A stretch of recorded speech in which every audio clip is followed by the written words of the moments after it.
Bien, ya lo habíamos planteado en la presentación del programa, una charla que agradecemos profundamente poder tener prácticamente en vivo y aprovechando la visita del profesor Felipe Piña aquí en la ciudad de Sunchales, nuevamente en el set de Atilra, y pensábamos, Héctor, que esto debe seguir una secuencia. No es casualidad las personalidades que estamos teniendo en el set, el tipo de conferencia, la reiteración de la presencia precisamente del profesor Felipe Piña. Sí, para nosotros es un tema de legítimo orgullo, de alegría y también de felicidad, de contar con la presencia de Felipe. Seguramente vamos a seguir haciendo algunas otras cosas, vamos a avanzar en algunos proyectos. Creemos que es absolutamente indispensable que la Fundación trabaje en lo que es cultura, en lo que es educación. Son algunos de las aristas más importantes que tiene la Fundación. Y creo que es lo que nos acerca, digamos, a la comunidad y bueno, poder hacer algo por lo que es educación y cultura nos llena de satisfacción. Y seguramente por la heterogeneidad de los planteos que se dan, tratando de forzar a una línea de pensamiento, que es lo que creo que estamos necesitando. Sí, una línea de pensamiento y acción que creo que está reflejado, digamos, en las personalidades que nos están visitando, digamos, en los últimos tiempos. Hace 10 días atrás tuvimos 2 jornadas de talleres magníficos, donde realmente aprendimos mucho, uno permanentemente aprende, 2 jornadas y vamos a tener dentro del 14 y el 15 de mayo, vamos a tener también 2 jornadas sobre derecho, 2 jornadas internacionales sobre derecho laboral, donde el año pasado esperamos contar el día 14 con Estela de Carlotto, con el presidente de la Cámara Suprema de Justicia de la Nación, estuvo ya el año pasado. Van a estar los mejores especialistas de derecho del país y también de Uruguay, de Brasil, de México, de España.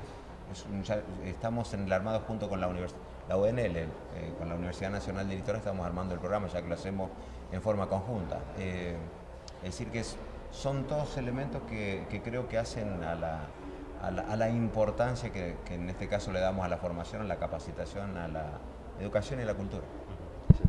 El profesor, camino al Bicentenario, la conferencia que trae hoy, hasta allí lo veíamos en forma, tratando de imaginarnos cómo se iba a desarrollar, hasta que empezamos a profundizar en esto de historia secreta de la independencia, y esto nos genera muchísima expectativa. Sí, no, bueno, la verdad que sí, hay mucho para contar, ¿no? De cómo se fue armando ese congreso, lo que costó llegar. Pensemos que del 10 a Tucumán hay 6 años muy intensos de guerra con el invasor español, la llegada de San Martín, la impronta de San Martín, la impronta política de San Martín, la Asamblea del 13, las secretas para coronar un monarca en el Río de la Plata, las actas secretas del Congreso, que son tremendas y que ordenan la invasión de Portugal a la banda oriental para atacar a Artigas, que había reunido el primer congreso que declara la independencia de nuestro territorio, que es el Congreso de Concepción del Uruguay, que se cumplen 200 años en junio de este año. Un congreso notable presidido por Artigas, ¿no? Este extraordinario patriota que declara la independencia, proclama el federalismo, la libertad civil, la libertad de cultos, cosas que lamentablemente van a tardar bastante en producirse en Buenos Aires, ¿no? Así que bueno, hay bastante para contar en una hora que tendremos, hora y pico de charla y preguntas de la gente, pero por lo menos instalar el interés por algo que se nos viene encima, que no está bueno que se nos venga encima, sino que lo disfrutemos, que son 200 años de nuestra gran fecha patria, la fecha patria más importante, que es el 9 de julio del 16, que estamos a poco más de un año de cumplir 200 años, ¿no? Exacto. Y sobre todo, lo interesante es toda la documentación que hay que reunir, porque sí, lo que hemos podido comprobar a lo largo de toda la bibliografía, sí, que todo está realmente documentado, y esto es lo importante, que puede comprobarse tranquilamente. Sí, un historiador que no presenta documentos, la verdad que es como un médico que hace mala praxis. Pero suele haber. Mucho. Suele haber. Proliferan, claro, de ambos. Yo creo que hay una mala praxis histórica, que es el hecho de hablar sin fundamentos, sin demostrar de dónde sacamos lo que estamos diciendo, cosa que no debería estar bien vista. No digo permitida porque cada uno que haga lo que quiera, pero me parece que no debería estar bien vista, ¿no? Y hay mucha gente que se autoproclama académica y está muy floja de papeles, ¿no? Y bueno, creo que eso no debería ocurrir, digamos. Exactamente. ¿Cómo fue el salto de Mercedes hacia luego los distintos profesorados en las universidades, este acercamiento a los medios? Porque esto es lo interesante, no todos los historiadores a veces nos deleitan con el contarnos la historia con una dialéctica muy particular, ¿no? Sí, bueno, fue un largo recorrido, muchísimos años de docencia. Yo tengo ya 30 años de profesión y soy conocido hace 10, digamos, pero tengo muchos años de trabajo en la docencia universitaria, secundaria, y mucho amor por lo que hago, una gran pasión. Y bueno, también el haber conocido a gente que fue muy importante, que me ayudó mucho en mi vida, como Mario Pergolini, con quien hicimos Algo Harán Hecho, que fue una bisagra en mi vida y me hizo popular, digamos. Soy un historiador popular, lo cual es raro.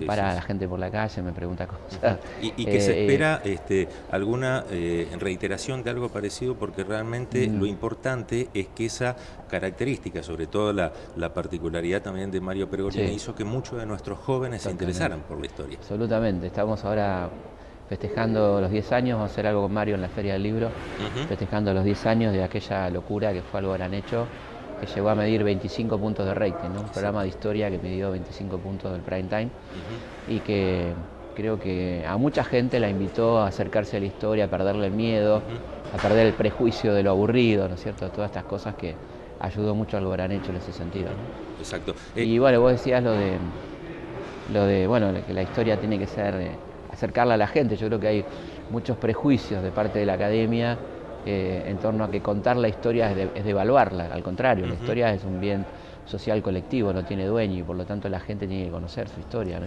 Es que es un derecho humano conocer el pasado de tu país, ¿no? Sí. Sin duda. Y es muy requerido. Lo veíamos días pasados, Etín, con un héroe de Malvinas que tenemos como es Owen Kripa. Nos llamó la atención, no lo llamó, pero gratamente, ¿no? Todo el auditorio completo, no había lugar para nada. Uno dice, ¿se interesará la gente? Realmente hemos comprobado que sí. Sí, yo creo que se trata también de una cuestión cultural. Creo que hay que trabajar mucho bueno, lo que hace Felipe ayuda muchísimo. Pero nosotros nos pasa cuando generamos espectáculos, por ejemplo, musicales, muchas veces uno dice, no, el espectáculo uno tiene que tratar que sea de excelencia. Si van 5 o 10 no importa, la alternativa tiene que ser que la próxima vayan 11, vayan 12. No esperar todo, digamos, un resultado masivo. Creo que muchas veces, creo que lo importante, bueno, creo que Felipe con lo que acaba de expresar lo siente de esa manera. Lo importante es sembrar árboles sin esperar que uno va a usufructuar de la sombra. A lo mejor lo van a usufructuar, digamos, nuevas generaciones. Lo importante es hacer lo que corresponde. En ese sentido creo que lo que hace Felipe por la historia, muchísimos creo que hemos empezado a conocer otra forma de ver la historia a través de Felipe. Hubo un salto, profesor, desde aquel San Martín el político hasta La Voz del Gran Jefe. Sí, por supuesto, hubo 3 años de investigación acá y en Europa, los archivos europeos, belgas, franceses, italianos, españoles, peruanos, chilenos, para hacer este libro que me apasionó mucho hacerlo y que me parecía un libro necesario, ¿no? De que la gente realmente conozca a nuestro querido Libertador, un personaje extraordinario, notable, que, bueno, hoy vamos a hablar justamente, ¿no? De lo que tuvo que ver él en la independencia, la importancia política de San Martín, una persona muy ninguneada, ha sido la historia muy ingrata con él, ¿no? Porque es un personaje muy nombrado, pero poco recordado en el buen sentido, poco conocido. Yo digo en el libro que es el personaje más homenajeado, sin duda, de la Argentina, pero muy poco conocido, ¿no? Sabemos a Lorenzo, Chacabuco, el cruce de los Andes, pero nos falta mucho, ¿no? Y creo que un poco el libro viene a cubrir ese vacío y a instalarlo como un hombre integral, un gran militar, sin duda, y también un gran político, y una persona con un profundo sentido de lo social. Es el que inventó en nuestro país el concepto de salud pública, por ejemplo, ¿no? Cosa que pocos saben. La educación pública junto con Belgrano son los pioneros de la educación pública en Argentina. Es decir, un hombre integral, un gran personaje, un gran patriota que vale la pena conocer, ¿no? Y nos llevó de la mano el libro para ubicar en el contexto donde vivió San Martín. Tuvimos que conocer la historia francesa, la historia española, nos íbamos involucrando en todo lo que iba pasando en aquel momento, y uno por allí decía, bueno, ¿y cuándo nos toca San Martín en la Argentina? Pero era impensado si no buceábamos primero la historia de dónde venía precisamente toda la formación militar y intelectual también, porque no es sí, porque una gran falencia de esa escuela secundaria que padecimos, los que tenemos más o menos más de 50 y otros de 40 también, ha sido la falta de contexto, ¿no? Es decir, el no contarnos las cosas en su contexto y totalmente separadas, inconexas, nada conectaba con nada, ¿no? Y así no entendíamos nada, porque estos eran fenómenos locales, inclusive se nos contaba las campañas de San Martín separadas de los procesos políticos, ¿no?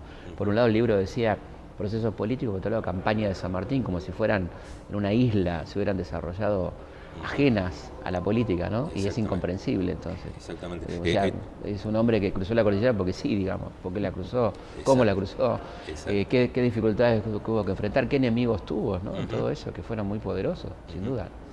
Tim, quienes peinamos canas ya hemos tenido que cambiar un poco nuestro chip, como dicen los jóvenes, porque nosotros fuimos criados en San Martín el Libertador, Sarmiento el Maestro, y de ahí, en la medida que tuvimos la oportunidad, gracias a historiadores, de conocer la verdadera historia, esto nos fue formando. Nuestros jóvenes ya tienen esta oportunidad. Sí, tienen esta magnífica oportunidad de conocer la historia de otra manera, con otra visión. Además, creo que una historia totalmente humanizada, que creo que eso es lo importante, es decir, conocer, digamos, a nuestros próceres, cómo realmente fueron, que eso no los disminuye, digamos, en lo que fueron, sino que todo lo contrario. Me parece que eso es muy importante, y creo que la forma de cómo ahora se puede estar contando la historia y cómo uno puede tomar de la historia lo que entiende que tiene que tomar es un paso muy importante para los chicos, para los jóvenes. Cuando hablaba del programa que hizo con Mario Pergolini, la verdad que es una hermosa manera de conocer historia. Yo la verdad que uno no veía, digamos, el momento para ver el programa y no quería que termine. Entonces me parece que eso nos exime de mayores comentarios. Creo que esa es una hermosa manera de mostrar la historia de nuestro país. Muy amplia la bibliografía, profesor. De todas maneras, uno trata de elegir y tiene algunos preferidos. Realmente muy impactante el de Mujeres tenían que ser, que ha concitado la atención de un público muy diverso.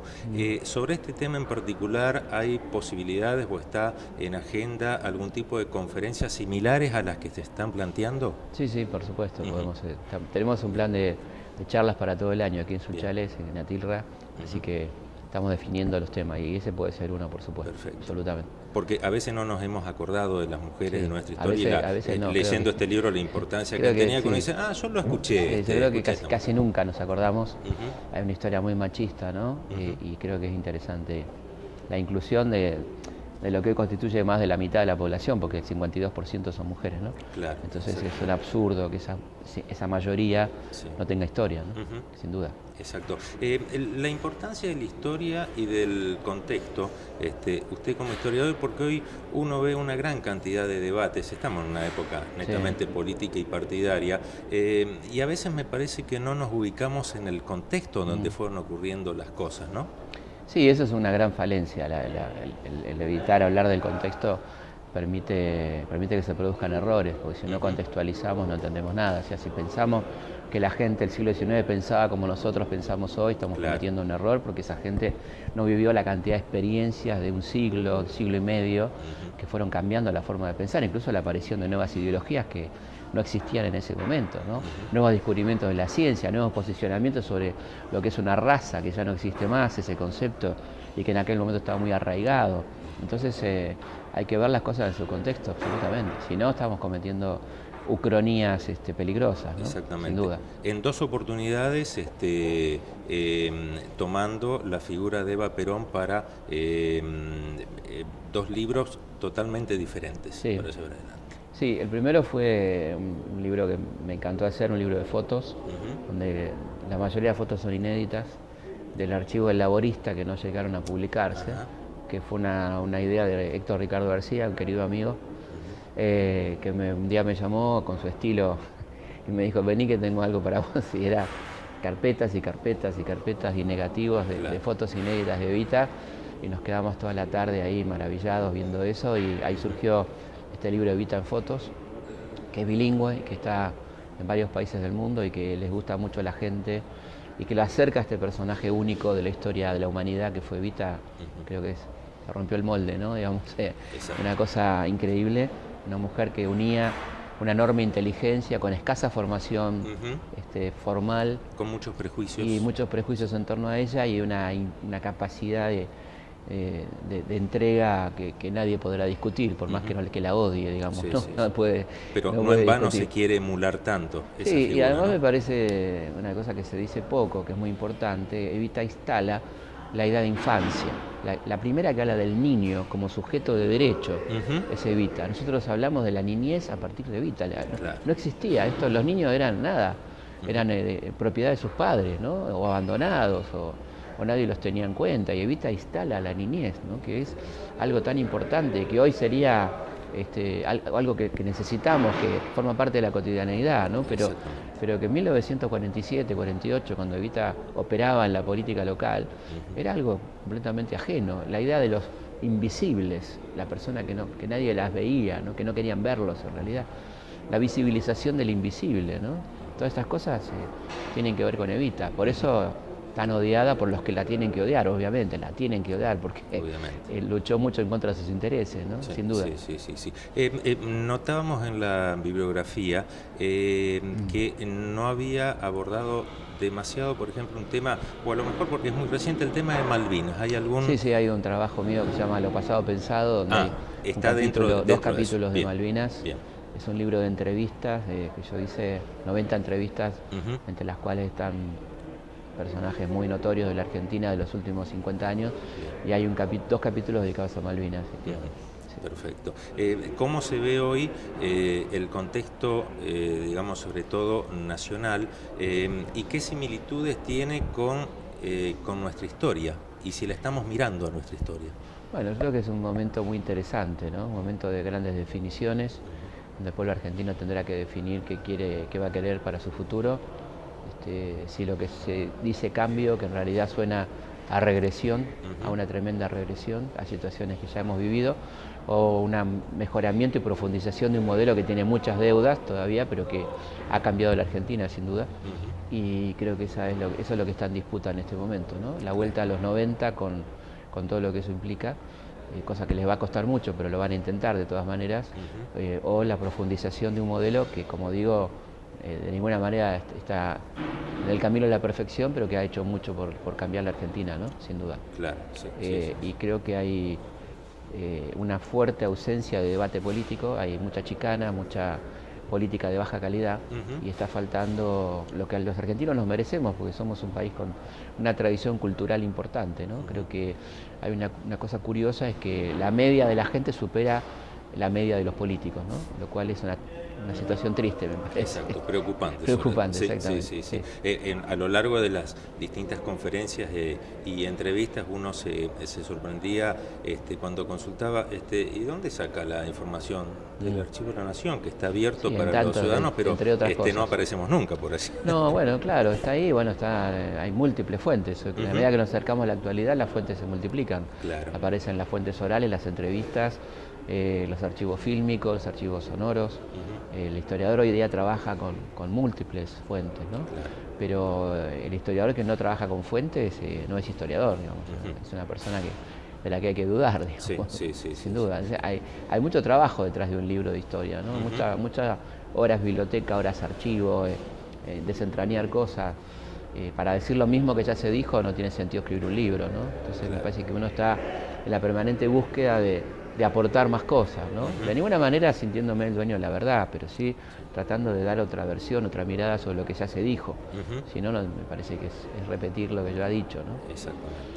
¿Ha tomado como positivo esta, si se permite la expresión, esta mediatización de la historia, este acercamiento a los medios para lograr captar la atención? Con todo el riesgo que implicaba para mí, porque sé que mi profesión está manejada por sectores ultraconservadores, ¿no?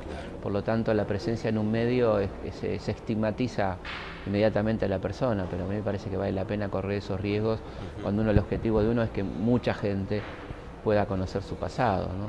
y sobre todo mantener viva la memoria. Entonces creo que vale la pena, digan lo que digan, digamos, pero lamentablemente la academia sigue siendo un lugar de mucho atraso, donde todavía se piensa que un medio de comunicación es algo que devalúa, ¿no? Cuando en realidad hoy en día es el lugar de acceso a la información pasa por ahí, ¿no? Sin despreciar al libro de ninguna manera, pero evidentemente sería necio no reconocer que hoy Internet, que las redes sociales, que todo lo que uno pueda usar para difundir algo histórico es importante. Yo me llevé una sorpresa muy grata, publiqué una nota de Malvinas y tuve una viralización de 2.050.000 lectores, o sea, que sí que hay mucha gente. O sea, imagínate una nota que uno publica y la ven 2 millones de personas, ¿no? Claro. Hay mucho interés, contrariamente a lo que se suele decir, ¿no? Los amigos de la amnesia que pululan. Bueno, acá tenemos algo que va en contra de eso, ¿no? Sí. En los últimos tiempos, y uno lo ve en los canales capitalinos, sigue la disputa respecto a el pasado oscuro de la Argentina, toda la época militar, la democracia. Por allí se ha mencionado y nos pareció oportuno un conocedor de la historia cuando se intenta plantear, ¿y por qué no hacemos como hicieron los españoles con el Pacto de Moncloa? ¿Usted cree con la idiosincrasia argentina que sería factible? Bueno, primero que ya es tarde para hacer el Pacto de la Moncloa, porque eso hay que hacerlo inmediatamente después de una dictadura. Igual el Pacto de la Moncloa habría que revisar porque fue bastante tremendo, ¿no? Implicó la impunidad de asesinos de 40 años, ¿no? Del propio Franco, incluso, de toda la herencia de Franco, digamos, ¿no? Yo no creo que sea factible, y menos ahora, o sea, ya pasó mucho tiempo. Lo que sí, me parece que lo que dicen eso están encubriendo la voluntad de una amnistía muy parcial que liberaría a todos los genocidas, ¿no? Entonces le llaman Moncloa para no decir directamente esto, porque se dan cuenta que no sería muy popular esa referencia, ¿no? Pero bueno, se van atreviendo cada vez a más. Esto no pasaba hace 2 años, ¿no? No. Hay evidentemente un avance mediático a la derecha que permite un consenso para ciertas cosas que parecían imposibles hace 2 o 3 años. Así que hay que estar muy atento a esto, ¿no? Porque van por todo, evidentemente. Y ese todo, un punto fundamental para ellos es la memoria. Es decir, el borrar la memoria y deshacer la justicia. Eso es un elemento central, porque saben que el próximo paso son los empresarios, que no fueron cómplices, fueron parte. Blaquier no fue cómplice, fue parte de la dictadura, ¿no? El señor Massot no fue cómplice, fue parte, digamos. Entonces, bueno, están preocupados, evidentemente, y tratan de desarmar todo esto, ¿no? Sin duda. Exactamente. Héctor, realmente muchas gracias por seguir permitiéndonos estas oportunidades, más las primicias que nos ha dado también de próximas conferencias, y estamos seguros que el profesor nos va a visitar en alguna otra oportunidad también. Sí, para nosotros, repito, es un tema de mucha alegría, de mucha satisfacción, que poder contarlo y para que la gente lo pueda disfrutar. Así que a usted también agradecido por el hecho de difundir todo lo que en ese sentido se está haciendo. Muy bien, muchísimas gracias, profesor. Ha sido un gusto que nos haya permitido estos minutos, esta charla en diversos temas, previo nada más a encontrarse nuevamente con el público de Sunchales. Realmente un gusto. Gracias. Gracias.